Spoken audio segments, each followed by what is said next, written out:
Alright, so for handles pulled off of a cup, you want to start out by rolling a carrot shape. You want it to look kind of like this when you're done. As you're rolling it out, where normally you roll and move outward, you just start at one end and move down toward the other end. If it's getting a lot of these wrinkles, that's because you pressed it too flat. But you want to start out with more clay than you're going to use. Have a vague idea of how much you're going to use to do the handle. And then I have a little bit off of each end I cut off because this side's all weird looking, so we'll get rid of that. And then this side, that's fairly thick, so I'm going to pull that a little ways. That's good. Now it's a round carrot shape. I want to drop it, which will help to flatten it. The flat shape tends to pull a little better and feels better on your hands. Then I'm going to press this down so it's not only flat on one side, but it's mildly flat on both sides. Got that kind of curve, and there we go. Next step is to compress the joint right here. Compression is what's going to help prevent cracking and separating. So you're going to compress the clay right in there. If you push down a little bit more in the center, then you're going to have it start to have a little bit of a curve like so, which matches the curve of where you're going to be attaching it.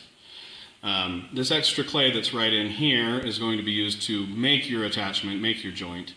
Now when it comes to slipping and scoring, this is very soft.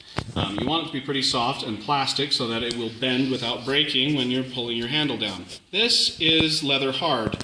This one's getting a little bit on the stiff side, so this is going to need a lot more scoring and working that moisture into the surface than this one does. With this one, getting my finger wet and rubbing across there is going to create enough slip. That's all I really need.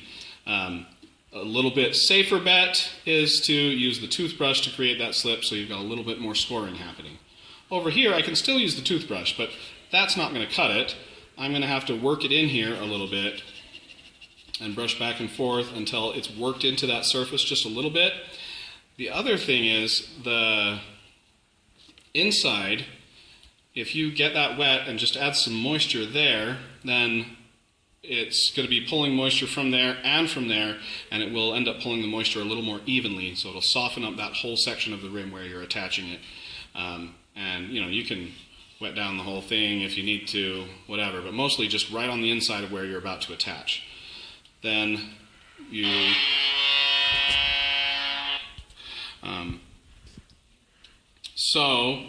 then you go and make your attachment. It's slipped and scored on both. The slip is still fresh enough.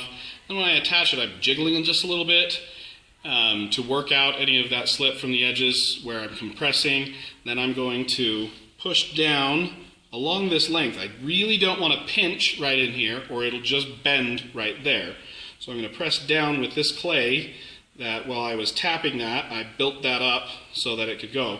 I'm also keeping in mind how this is going to feel right in here, so I'm blending that right with that curve I had there so that that curve is going to match. Now yours will be a different shape, but you do want to make sure that your handle is going to look good aesthetically with your pot. I don't want this bulging up over that rim there, so I'm going to pull that clay a little bit off to each side and keep it right even with the rim instead of sticking up above there. And as I pull it and thin it and shape it, I'll make sure that that looks better. But you want to clean up your attachment as much as possible right in here and make sure it's still got a nice taper. You don't want a pinch right in there.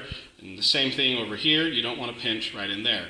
This goes, and it doesn't taper very well this direction. It's a little thinner down there, but it's not necessarily this looks a touch thicker than that, so I need to make sure I'm pulling this one until it's thinner, so it starts out thickest here and tapers thinner that way and has a little bit of that same tapering this direction.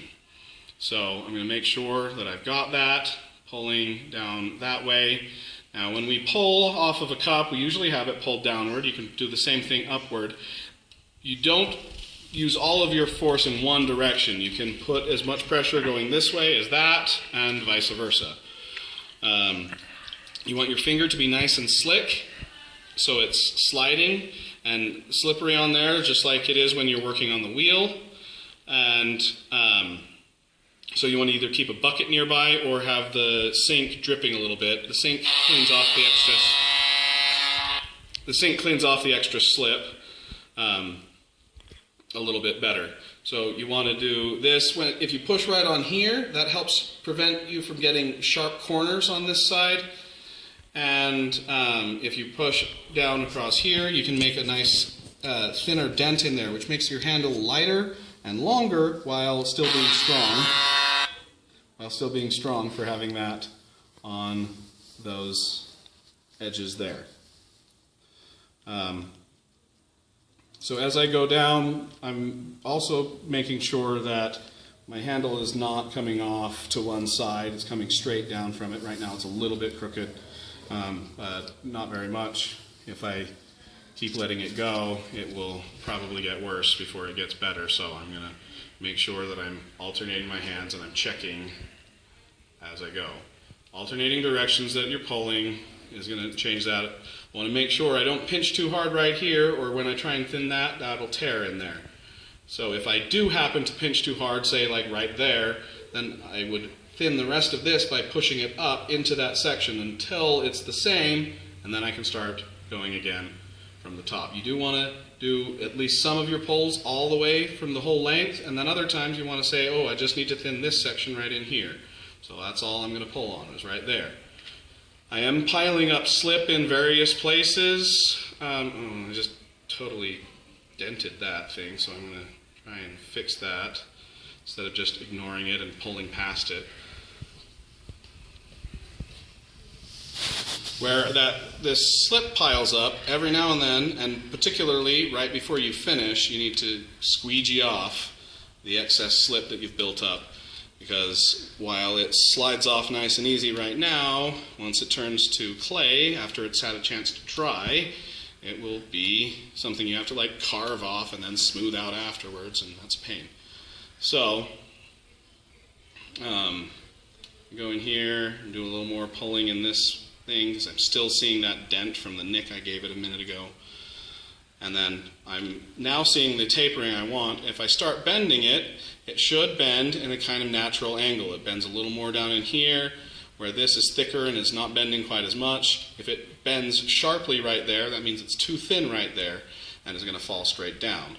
If it bends in a nice gentle curve like that, then I've pulled it about right.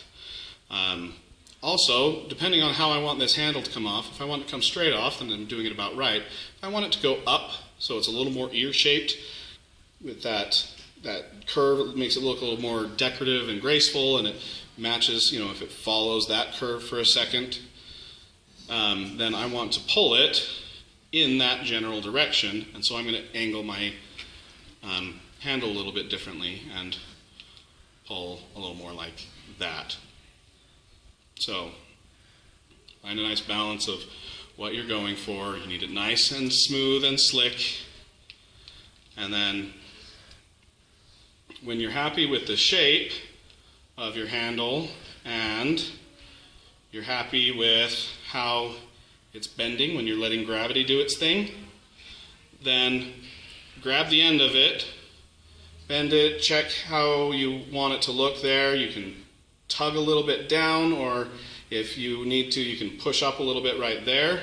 Make sure you've cleaned up your slip all over there. I needed a little bit more cleanup on this side right in here. I think that side looked pretty good. And then, when I like the shape this way, I'm going to turn it this way so that I make sure I'm not putting it on all crooked, that I'm putting it on nice and straight. Then, once I've got that where I want it, notice I didn't slip and score down at the bottom. The handle is already covered with slip, and if I compress well enough, I don't need to slip, it'll stick quite nicely. Now, some people like to just press and leave that little swoop-de-doop, or get a stamp and press it in there. I'm one where I tear off the excess while I'm pressing it on there, and I blend it out. So it kind of goes out like that. That's what I like to do, and it gives me the control I like, plus that way I can do any touch-up on there if I don't like how it If I don't totally like how it turned out, I can touch it up right down in there at that bottom. What you don't want to do is spend a lot of time messing with this shape afterwards, because it's still covered with slip. Every time you touch it, you're going to leave ugly fingerprints that are going to be permanent in there. If anything, I might say, I wish it went up just a touch more, and I did that. So I popped it up a little bit, and I rolled my finger down so that it still looked in that pulled position, and I'm touching this part right in here, but nowhere else. I'm imagining how my finger's going to feel in there. I'm not going to actually touch it and hold it by that handle until after it's been fired. Once it's dry, I can put my fingers in there and make sure they feel nice. I think that's going to be about right. So there's pulling a handle off a cup.